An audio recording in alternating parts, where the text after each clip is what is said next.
homestead, or in this case, welcome to my daughter's house while I'm in the kitchen. If I had a kitchen that was big enough, I would be doing this at the property, but I don't. And what I'm wanting to do today is dehydrate hamburger meat and dehydrate pork strips to make jerky for my granddaughter. And so I'm starting off with cooked hamburger, and I've rinsed the hamburger to get all the fat off, drained it, rinsed it, and now I'm just putting it on the trays. I'm going to put it in the dehydrator, and we should be good to go. Let me show you.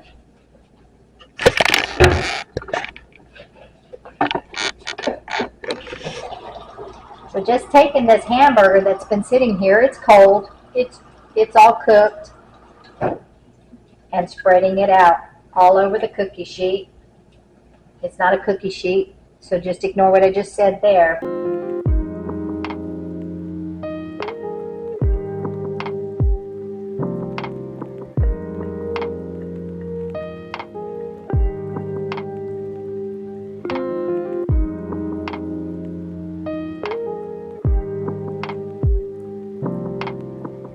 Okay, so I'll put the rest of the trays in the dehydrator. We'll set the time for that. I also have some chicken jerky that's been in there, and I started the chicken jerky with steaming the chicken, so it's cooked chicken that I started with. I actually made some chicken jerky without cooking it first, like I would do the beef, just slow cooking it. And then I found out you can't do that with chicken, so I threw it all away, and I did this with the steamed chicken. I'm steaming pork strips right now, and I'll put them in as well. I've seasoned them with just some soy sauce, some salt and pepper, and some KC sweet barbecue just to give it some flavor, and I'll put it on the racks. And these are just snacks for my granddaughter. Let me show you what I'm doing over there.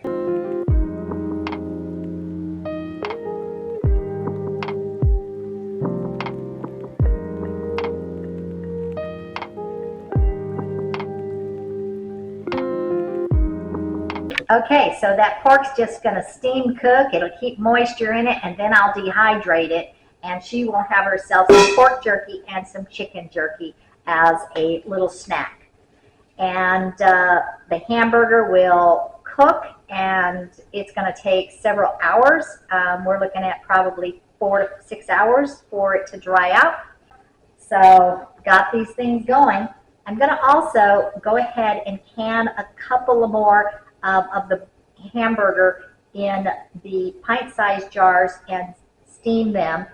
And this time I'm going to add some spaghetti seasoning. I've done chili seasoning, and I've done taco seasoning, and I've done plain hamburger with salt and pepper. But this time I'm going to do some that have the flavor of Italiano for pasta dishes.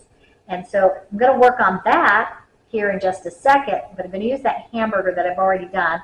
Got to get my steamer pot here out and get it starting to get hot. Sterilize the jars, and then I'll be ready to fill them. And I'll show you that here in just a little bit.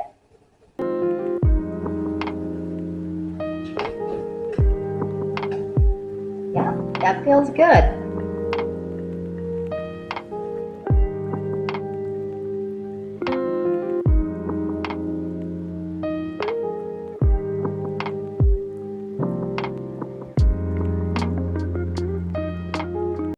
Okay, let's get this into the dehydrator now.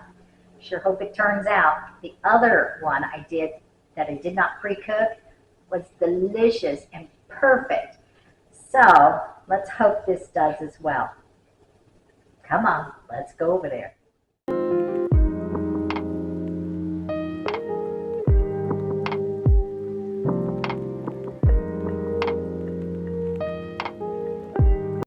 Okay. I have about 1 hour left before the chicken is done. So I'm not going to set the timer for the other things I just added a little bit ago. I will reset the timer when the chicken is done so I don't overcook the chicken. Makes sense, doesn't it? Okay, to the next one. Okay, I just had a sneezing fit like crazy, so my eyes are a bit watery, but still doing things around the kitchen. And I've got my jars here for the hamburger meat that's going to go in them. I had seasoned the hamburger meat with like spaghetti seasoning, so it will have that flavor in it. And so I've only put 2 jars out that I got clean because there's not really that much hamburger left since I went ahead and put some on the dehydrator. And so that's what I'm going to do. And so I'm going to pour them here in the jars, the meat in the jars, and then we're going to pour boiling hot water on it. I got my water here is hot, and I'm going to put the jars inside the hot water, and they will just stay there until I see if there's anything else I need to add to the canner. And if not, then I'll go ahead and close it up and we'll steam just the 2 jars I'm doing. But if I'm going to add to it, it will keep those jars hot while I'm busy moving to the next thing. I made a bunch of pulled pork, and I'm thinking about making a jar of pulled pork, maybe a smaller jar of pulled pork. And so, but I'm still weighing that. So let's just do the hamburger right now, and then we'll think about doing the pulled pork.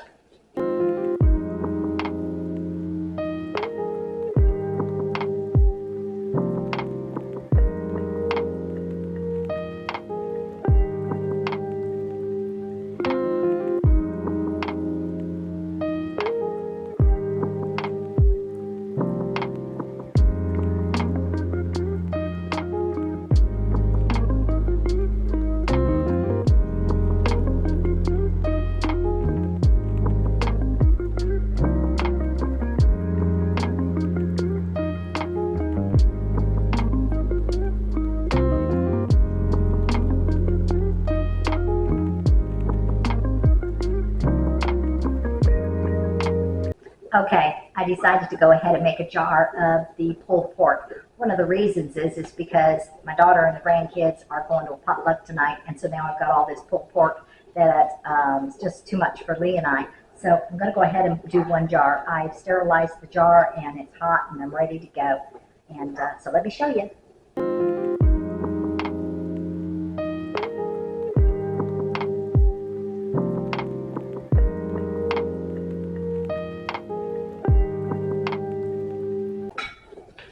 I have some pork juices.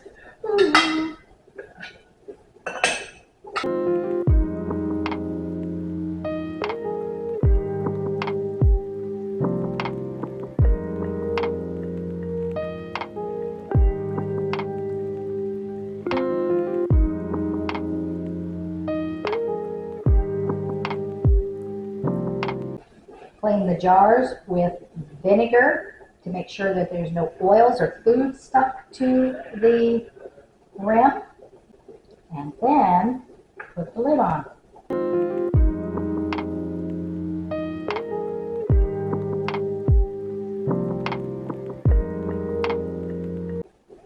This rim, this is a new cup, but there's a couple little dents in it, so I'm gonna get a different lid.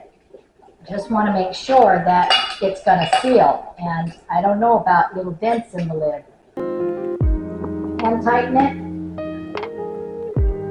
Put it in my hot water.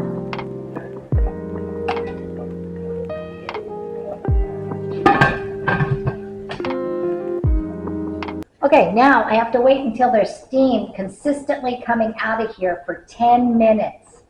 That's going to get all the air out of the pressure cooker and allow the pressure to go. I'm going to cook this thing about 11 pounds, give or take. It has to be a minimum of 10 pounds. So, and I'm going to go 45 minutes with it. 45.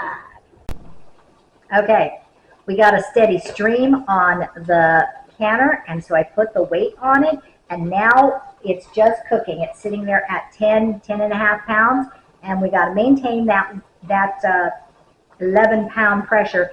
Second it hits, we start our 45 minutes, which it looks like it hit. So 45 minutes from now, and then we will come and we'll turn off the pressure cooker. One of the things I forgot to mention is that when that weight is on top and it's at pressure, the weight starts to jiggle, and you hear these noises, about 1 to 4 jiggles or dances or whatever you want to call it per minute. That does not happen with this one. This was my mom's. It's old. It's a Presto, and the weight that's on it is 15 pounds, which means that it won't jiggle until it hits 15 pounds. We don't want it at 15 pounds. We want it between 10 and 12 pounds. And so therefore, we won't hear the jiggle, but we know it's holding pressure because it has a gauge right here. And so currently it is about, well, it's just below 245 degrees, and it is at 12 pounds of pressure. We don't really want it to go up. I've already adjusted the dial a little bit. Now we have to just wait because you want to do it in increments, and we want to slowly get that to go back down to maintain that equal pressure. And so you're not going to hear a jiggle. Every canner is different. So when people give you advice, like myself, it's a baseline, and you need to go by what you have and not what everybody says. Okay. 45 minutes is over, and I've turned off the stove top, and now we just wait, and it needs to slowly drop down to 0 pressure. Okay, it's all depressurized. It's been sitting here quite a long time, so I don't even need to do that extra little step because I've been gone for quite a while.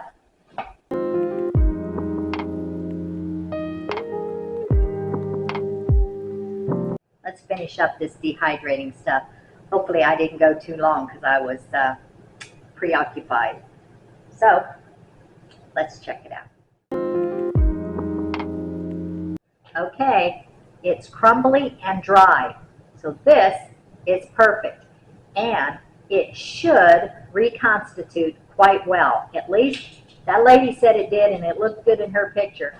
So then on this rack, we have the pork. Perfect. Pork jerky. Okay, with the dehydrating done, we now need to package the meat that we did end up dehydrating. And so what I have here is big plastic sealer bags, and I'm cutting them down to size for the snack that we're making for the pork jerky for the granddaughter. And I'm going to seal them up in these little bags, throw them in her snack bin. And then we're going to make bigger bags to do the hamburger.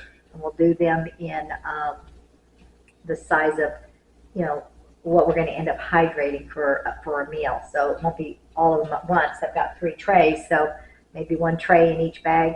We'll see about that. Anyway, so let's do this. What I have here is a food saver. And I have this accessory part for jars. I just don't know where they are. I think it's on the property.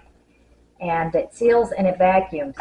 And so I use this all the time. I really like it a lot. And you just put the edge down like so.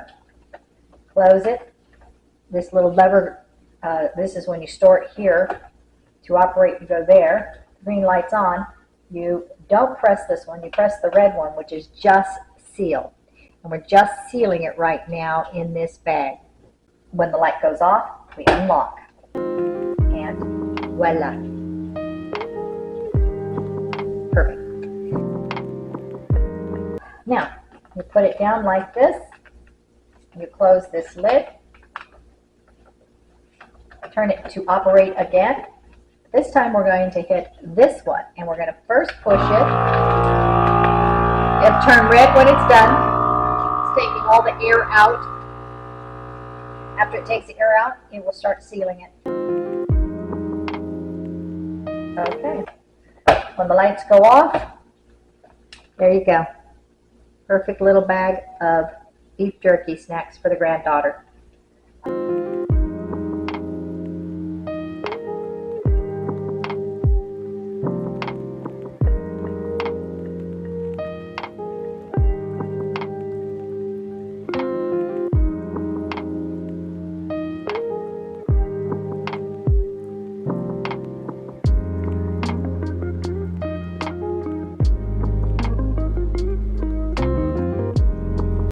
Well, there you go.